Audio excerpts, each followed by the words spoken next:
En octobre 2014, dans la ville de Hammond, dans l'état de l'Indiana aux États-Unis, une employée d'un motel entre dans une chambre restée trop longtemps fermée. Elle s'attendait à trouver du désordre, un lit en bataille, une serviette au sol. Mais pas ça. Derrière la porte de la salle de bain, quelque chose l'arrête net. Elle ne comprend pas immédiatement ce qu'elle regarde, puis son cerveau l'accepte. Le corps d'une femme gît sans vie dans la baignoire, comme posé avec soin. Lorsque les policiers arrivent, ils échangent un regard. Pas besoin de parler. Ils savent. Ce n'est pas un accident. C'est autre chose. Quelque chose de froid, de prémédité. Ce qu'ils ne savent pas encore, c'est qu'ils ont ouvert une porte. Une porte vers l'horreur. Bonjour à toi, âme innocente. Je suis Azazel, l'archange des ténèbres. Je suis venu dans ton monde pour sonder le plus sombre de l'âme humaine. Aujourd'hui, je vais te raconter l'histoire terrifiante, mais vraie, du tueur en série, Darren Deon Van. Mais sans plus attendre, l'heure est maintenant venue de plonger avec moi dans les abîmes.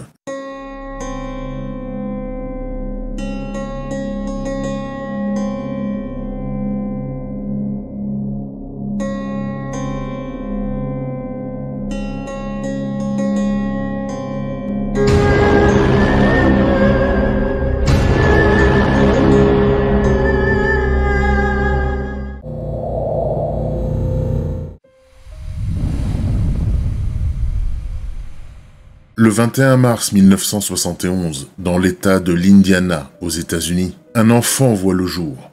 Il est inscrit sous le nom de Darren Deon Van. Il naît dans la ville de Gary, une communauté ouvrière marquée par la désindustrialisation, la pauvreté et l'effritement des structures familiales. Au début des années 70, la région est en plein déclin. Les usines ferment les unes après les autres. Le taux de chômage explose. Et les quartiers deviennent des blocs désertés où les fenêtres sont murées plus vite que les enfants ne grandissent. Darren est le cadet d'une fratrie dont le nombre exact n'a pas été confirmé. Certaines sources parlent de 2 sœurs aînées, d'autres de 4 enfants. Les dossiers officiels ne s'y attardent pas. Il est question parfois dans les archives d'une mère autoritaire, décrite comme instable par des voisins de l'époque, souvent absente, et d'un père quasi inexistant. L'hypothèse la plus répandue indique que le père de Darren aurait quitté le foyer peu de temps après sa naissance. Certains disent qu'il était violent, d'autres qu'il n'était qu'un nom sur un certificat de naissance. Dans tous les cas, il ne figure nulle part dans les photos familiales. L'enfant grandit dans un environnement instable. Il change plusieurs fois d'école entre ses 6 et 12 ans. Il sera un temps inscrit à la Beveridge Elementary School de Gary, puis temporairement placé dans une structure à Chicago, chez une tante, lorsque sa mère sera hospitalisée en 1982 pour un épisode mental sévère. Aucun diagnostic officiel ne sera publié, mais il est clair que la figure maternelle était fragile, erratique, incapable de maintenir une structure stable à la maison. À l'adolescence, Darren ne manifeste pas de comportement ouvertement violent. Il manque cependant parfois l'école. Il dessine des formes bizarres dans ses cahiers. Il ne parle pas beaucoup aux autres enfants. Certains professeurs notent une intelligence fonctionnelle, mais sans investissement. Il n'a pas d'ambition affichée, pas de plan clair pour son avenir. En 1989, à l'âge de 18 ans, il obtient son diplôme de fin d'études sans mention. Dans son année de terminale, il ne figure dans aucun club, pas de photos de promotion, pas de traces d'une petite amie. Il est là, mais il ne laisse rien derrière lui. Une existence fade, sans accroc visible, mais sans attache non plus. Personne ne semble se rappeler de lui avec clarté, pas même les adultes qui l'ont côtoyé. Il déambule quelque temps dans la ville, prenant des petits boulots temporaires, vivant de façon déconnectée, toujours en fond de cadre, toujours dans l'interstice. On ne sait pas exactement ce qui l'a poussé à partir, ni pourquoi il a choisi cette voie-là, mais un jour, il fait sa valise et quitte Gary. C'est là que commence une nouvelle étape de sa vie. Une période où il va tenter de s'imposer dans une structure qui ne laisse aucune place à l'hésitation. Darren quitte donc Gary en 1991, sans dire au revoir, sans laisser d'adresse. Il n'a pas de plan clair, mais il sait qu'il doit s'éloigner. Les petits boulots se font rares, les visages familiers sont toujours aussi distants et les murs de la ville n'ont rien à lui offrir. Il veut changer de cadre, de discipline, de destin. C'est à cette période qu'il prend la décision la plus radicale de sa jeune vie, s'engager dans l'armée. Le 24 juin 1991, à l'âge de 20 ans, il signe pour le corps des Marines des États-Unis. Ceux qui l'ont connu ne comprennent pas. Il n'a rien du soldat, pas de goût pour l'autorité, pas de motivation patriotique. Mais il s'enfonce dans cette nouvelle identité avec une détermination silencieuse. Sa formation, surnommée la Basic Training, commence à Paris Island, en Caroline du Sud. Là-bas, il s'exécute, s'adapte, obéit. Il ne brille pas, mais il ne lâche rien. Il reste dans la moyenne. Un corps présent, une volonté flottante. À la fin de sa formation, il est ensuite affecté à une base en Californie, où il restera plusieurs mois. Il ne parle que peu aux autres soldats, mais n'attire pas non plus l'attention des supérieurs. Aucune distinction, ni aucun rapport élogieux. Il passe complètement sous les radars, jusqu'à ce qu'une décision administrative vienne mettre fin à cette illusion de structure. Le 3 septembre 1993, il est exclu du corps des Marines avec une mention « Other than honorable discharge » ou « autre qu'une décharge honorable » en français. La raison exacte n'a pas été publiquement dévoilée. Certaines sources parlent de problèmes de comportement, d'autres évoquent une tendance à la désobéissance. Quoi qu'il en soit, l'armée ne veut plus de lui et il décide de rentrer dans l'Indiana, sans gloire, sans médaille, sans futur. Comme s'il n'était jamais parti, il revient à Gary en 1993.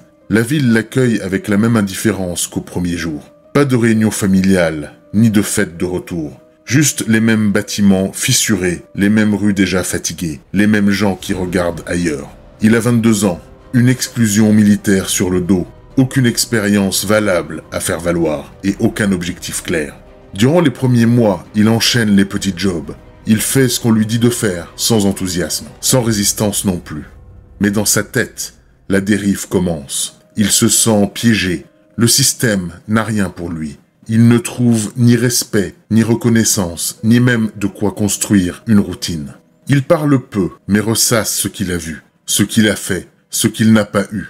Certains anciens collègues diront plus tard qu'il parlait parfois de l'injustice de son renvoi, qu'il s'estimait brouillé par l'armée. Déclassé pour rien. Il évoquait des fautes qui ne méritaient pas ça.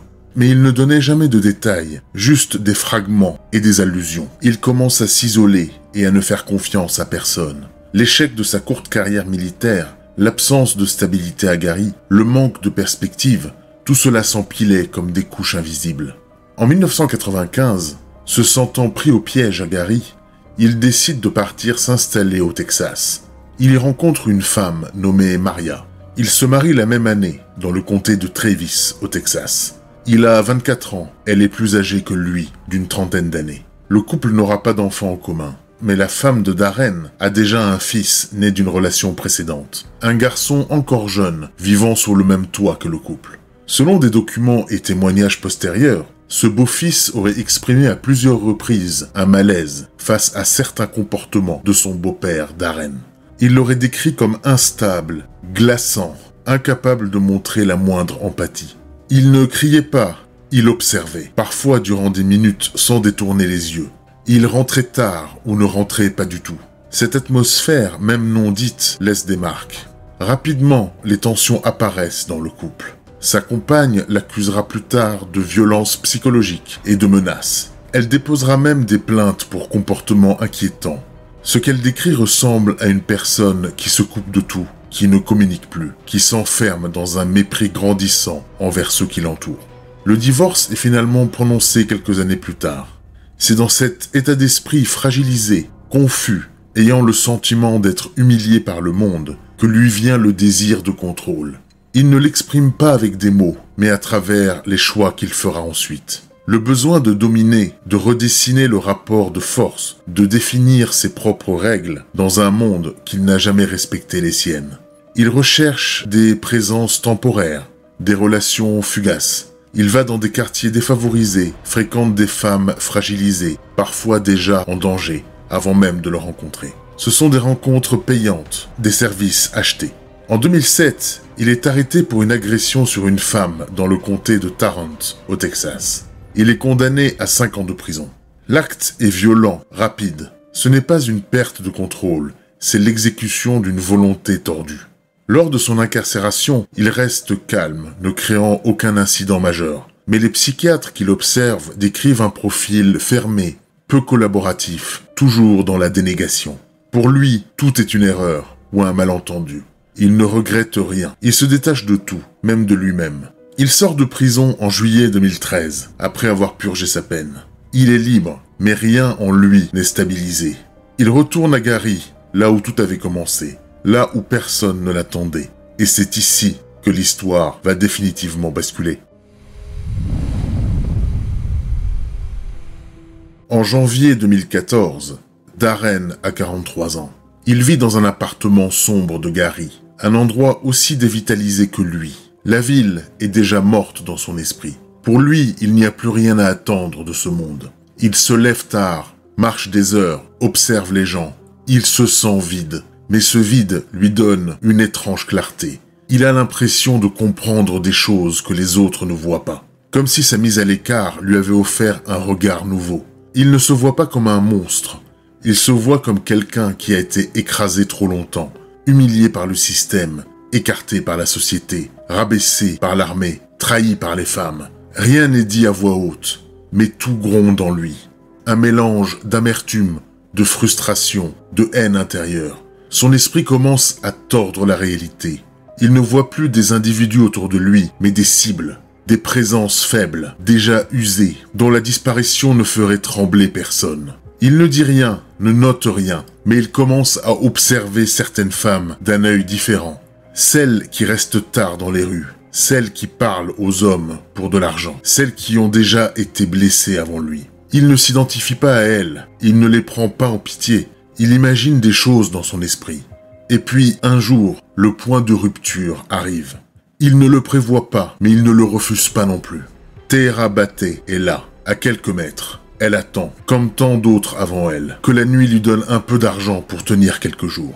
Darren s'approche, lui parle. La conversation est courte. Il propose une somme, un endroit. Rien ne semble anormal. Tehera a 28 ans. Elle a déjà connu des nuits plus dangereuses que celle-ci. Elle ne se doute de rien. Le trajet jusqu'à la maison abandonnée est court. Le lieu est vide. Des squatteurs y passent parfois, mais ce soir-là, personne. L'intérieur sent l'humidité et la poussière. Il n'y a pas d'échange, pas de mots tendres, pas de désir. Juste un changement brusque de posture. Darren se fige, puis se jette sur elle. En quelques secondes, tout est fini. Il reste immobile pendant de longues minutes à regarder le corps sans émotion, puis il quitte les lieux. Le corps de Tehera restera là, dans cette pièce humide, pendant des semaines. Personne ne le trouvera avant longtemps.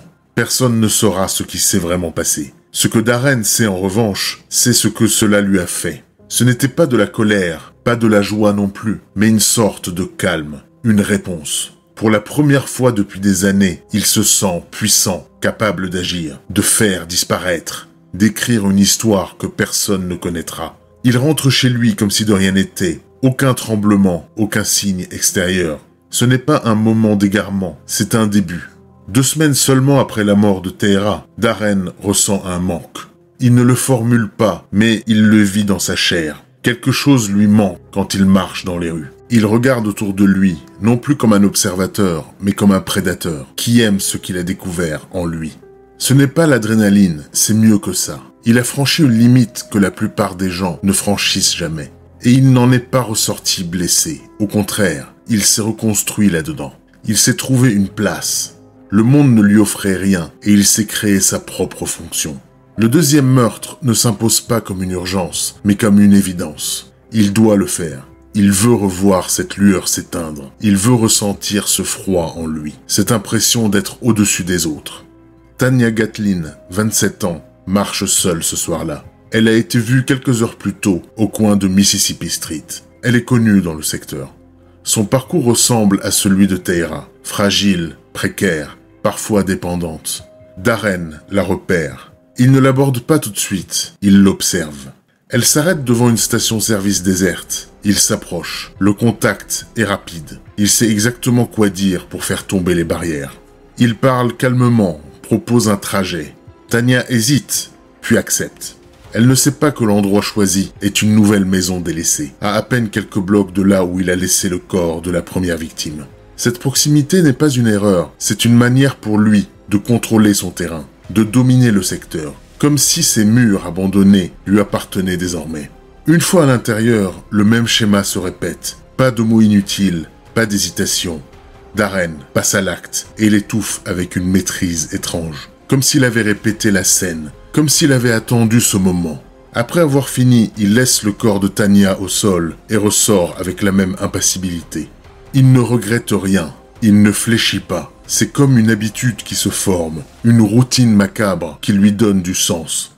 Il ne fait pas ça pour l'argent, ni pour le plaisir. Il fait ça parce que c'est le seul moment où il se sent vraiment exister. L'addiction n'est pas dans l'acte physique, mais dans le silence qui suit. La certitude d'avoir déjà disparu aux yeux du monde et pourtant de l'avoir modelé à sa façon, même pour quelques instants. Et ce qu'il ne sait pas encore, c'est qu'il ne pourra plus s'arrêter. 2 semaines après Tanya, Darren est toujours aussi calme. Rien n'a filtré, aucun article, aucune patrouille supplémentaire. Le temps lui donne raison. Ces femmes peuvent disparaître sans agiter le monde. Il en tire une leçon, il peut continuer. Mais il doit faire mieux. Il ne cherche pas à prendre des risques. Il cherche à affiner son mécanisme. Le 7 février 2014, Sonia Billingsley disparaît à son tour. Sonia a 53 ans. C'est une femme ayant eu une vie de lutte, de rechute, de tentative de repartir. Darren a de nouveau choisi une maison à l'écart, plus dégradée que les autres. Il ne parle pas à Sonia, pas de menaces, pas d'insultes, juste une prise de contrôle. Il ne cherche pas la souffrance, il cherche la disparition, comme si ces femmes n'avaient jamais existé. Il cache le corps plus soigneusement cette fois, pas par culpabilité, mais par rationalité. Chaque mouvement est maîtrisé, comme un homme qui peut enfin dessiner ce qu'il porte en lui. Le 3e meurtre le renforce. Il a désormais un rythme, un modèle, un territoire. Il est devenu quelqu'un de différent, ayant son propre langage. Il sait déjà que d'autres suivront. Il ne s'arrêtera pas par lassitude. Il s'arrêtera quand le rituel perdra son sens. Et pour l'instant, chaque victime le rend plus fort. En février 2014, quelques jours après la disparition de Sonia Billingsley, Darren continue à marcher dans les mêmes rues, avec la même allure. Rien en surface ne laisse deviner l'agitation qui s'accélère en lui. Il ne s'agit plus d'un besoin irrégulier, il s'agit désormais d'un cycle, d'un processus. Chaque mort valide la précédente, chaque corps abandonné confirme que sa lecture du monde était bonne. Ici, personne ne voit, personne ne veut voir. Christine Williams a 36 ans. Elle est vue pour la dernière fois à proximité d'une station-service près de Broadway. Les caméras du quartier ne montreront rien. Christine est moins connue dans le secteur que les précédentes. Ce détail plaît à Darren. Il ne veut pas de vagues, il veut du contrôle. Le mode opératoire ne change pas beaucoup. Une rencontre rapide, un trajet court, un endroit en marge de la ville, souvent ravagé par le temps et l'oubli. Mais ce jour-là, quelque chose change en lui. Il n'est pas juste là pour agir.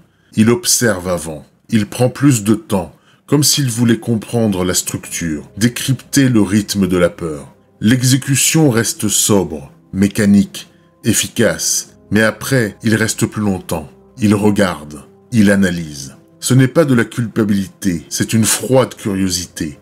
Il ne fait pas disparaître Christine par dédain. Il la fait taire pour valider ce qu'il est devenu. Il rentre ensuite, comme à chaque fois. Personne ne le suit, personne ne l'appelle. La ville reste endormie.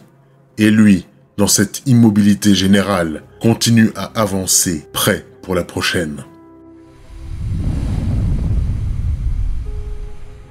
Pendant que Darren continue à tuer dans les ruines de Gary, la police, elle, trouve des corps. Pas tous, pas tout de suite, mais certains. Ils sont découverts au fil des semaines. Les victimes ont des points communs, mais rien qui saute aux yeux dans l'immédiat. Elles sont précaires, isolées, parfois connues des services de police pour des petits délits ou des histoires de meurtre. Les enquêtes s'ouvrent, puis s'essoufflent. Les dossiers s'empilent dans des tiroirs fermés trop vite. Chaque corps est un signalement, mais aucun n'est traité comme un indice d'une affaire globale. La police de Gary ne fait pas le lien, ou ne veut pas le faire. Les mots changent, mais l'attitude reste la même. Pas de signe clair ou de lien entre les affaires. Pas de preuve d'un tueur en série. En réalité, c'est une ville débordée, déséquilibrée, qui traite l'urgence avant la profondeur. Les femmes retrouvées sont identifiées, puis classées comme des cold cases. En parallèle, à des centaines de kilomètres de là, un homme s'intéresse à ces mêmes cas. Il ne connaît pas les visages, pas les familles. Il ne regarde pas les photos. Il regarde les chiffres. Il s'appelle Thomas Hargrove, ancien journaliste, spécialisé dans l'investigation par la donnée. En 2010, Hargrove développe un algorithme, un outil qui analyse les données policières disponibles aux États-Unis et qui cherche à détecter les anomalies. Des villes où certains types de meurtres sont plus fréquents, où les victimes partagent des profils communs, où les affaires restent non résolues, sans raison claire. L'État de l'Indiana attire son attention, et plus précisément la ville de Gary.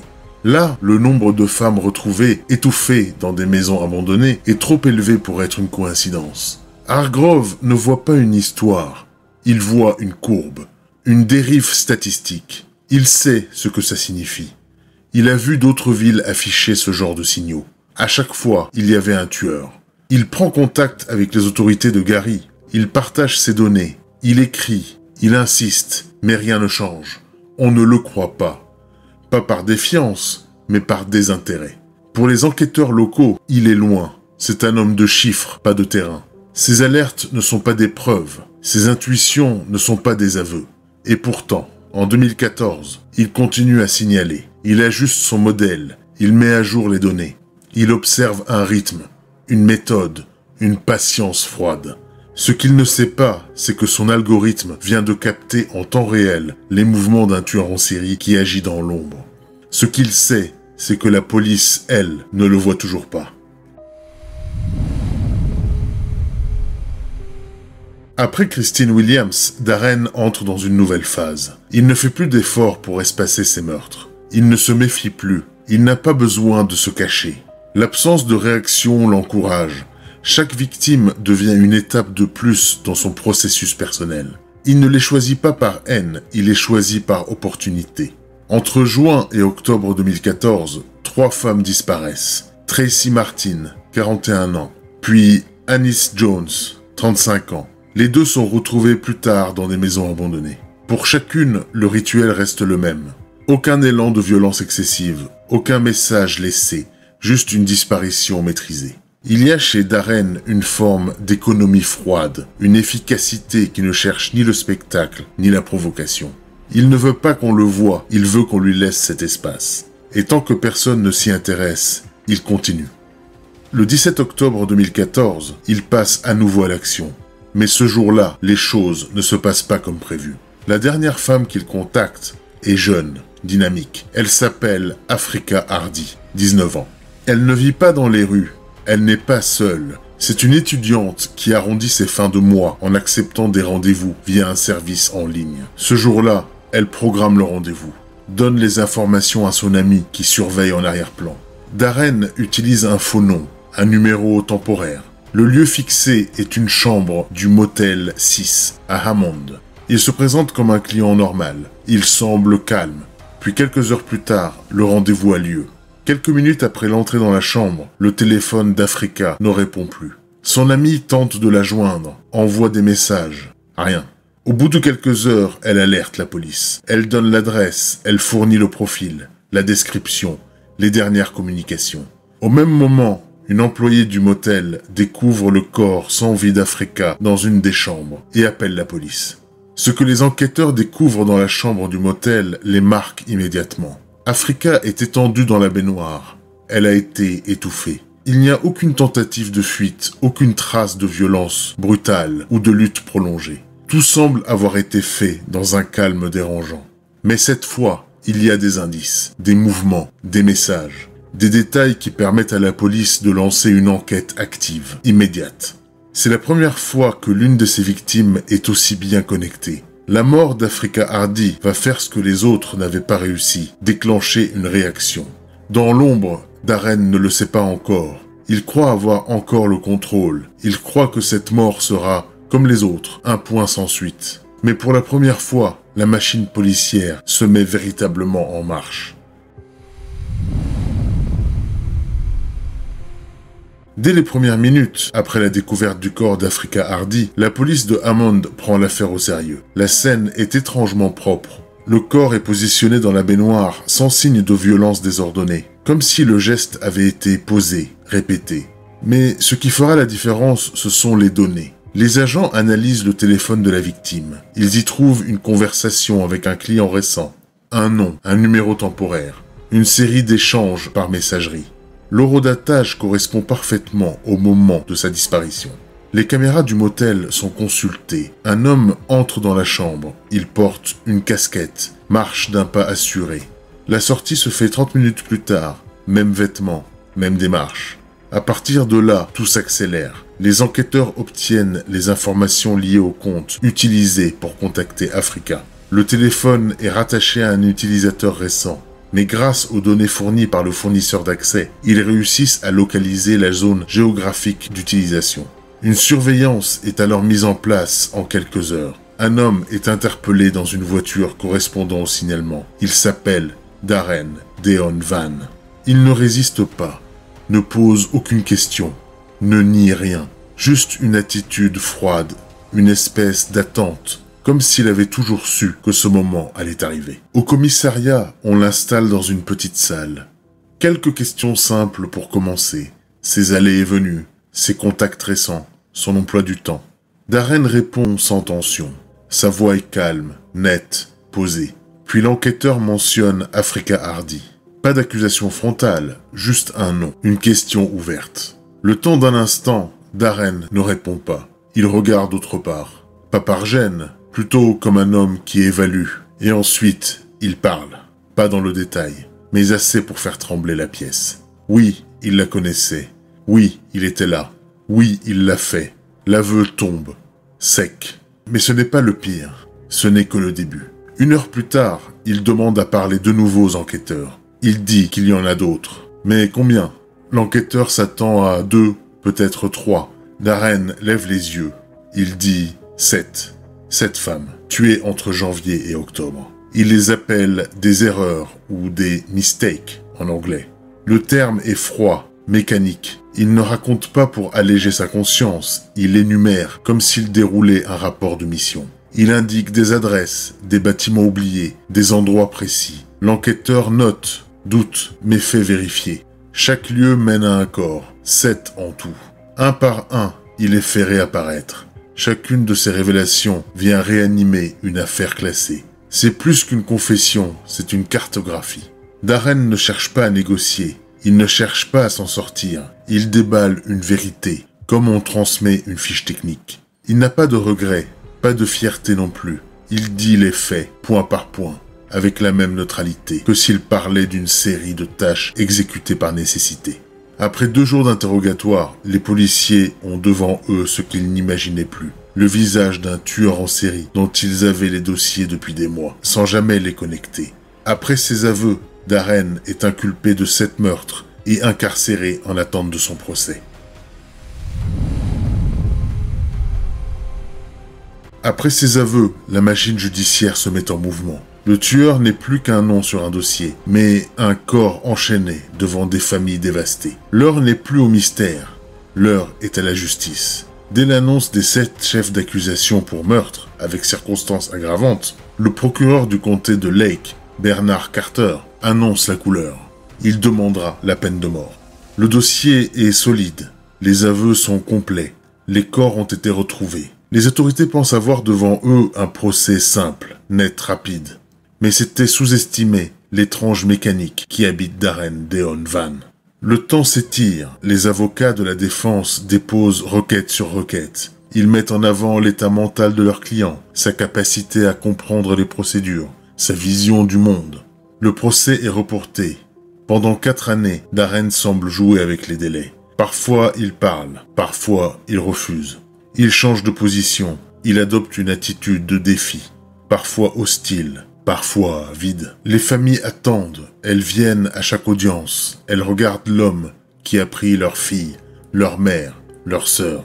Mais le 4 mai 2018, à la surprise générale, tout change. Ce jour-là, alors qu'une audience technique était programmée pour une simple mise à jour, les avocats de la défense déposent un document officiel. Darren Deon Van accepte un accord de plaidoyer.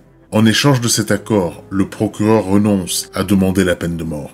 Il écopera de 7 peines de prison à perpétuité, sans possibilité de libération conditionnelle. Ce jour-là, dans une salle d'audience glaciale, devant les familles des 7 femmes tuées, Darren prononce 7 fois le mot « coupable ». Aucune émotion, aucun regret, juste un mot dit, sans tremblement, 7 fois, comme une évidence. Le juge Samuel Capas valide l'accord. La sentence sera formellement prononcée le 25 mai. Après l'audience, certaines familles prennent la parole, d'autres pleurent en silence. Marvin Clinton, le compagnon de Tera Batté, déclare devant les journalistes « Je préfère qu'il reste en vie, qu'il ferme les yeux chaque nuit en revivant ce qu'il a fait. Le faire souffrir, c'est le minimum pour ces femmes. » Pour beaucoup, la peine de mort était trop facile, trop rapide. Ce que voulaient les proches, c'était la certitude qu'il ne sortira jamais, qu'il restera là où il est, qu'il ne verra jamais la lumière autrement qu'à travers des barreaux. Voici donc la terrifiante histoire de Darren Deon Van, un homme au passé troublé, qui avait servi dans les marines, qui avait fait de la prison, puis été relâché comme beaucoup d'autres, et qui, une fois revenu dans sa ville natale, s'est enfoncé dans une routine meurtrière, froide, méthodique, sans remords. Entre janvier et octobre 2014, il a tué 7 femmes, sans être arrêté. Et pourtant, un homme avait compris, Thomas Hargrove, journaliste et analyste, avait relevé le schéma. Il avait signalé le lien entre les affaires. Il avait tenté d'avertir la police, sans succès. Ces alertes n'ont jamais été prises au sérieux. Ce n'est qu'après l'arrestation de Darren que ces données prennent tout leur sens. Il avait vu juste, il avait compris ce que d'autres avaient ignoré.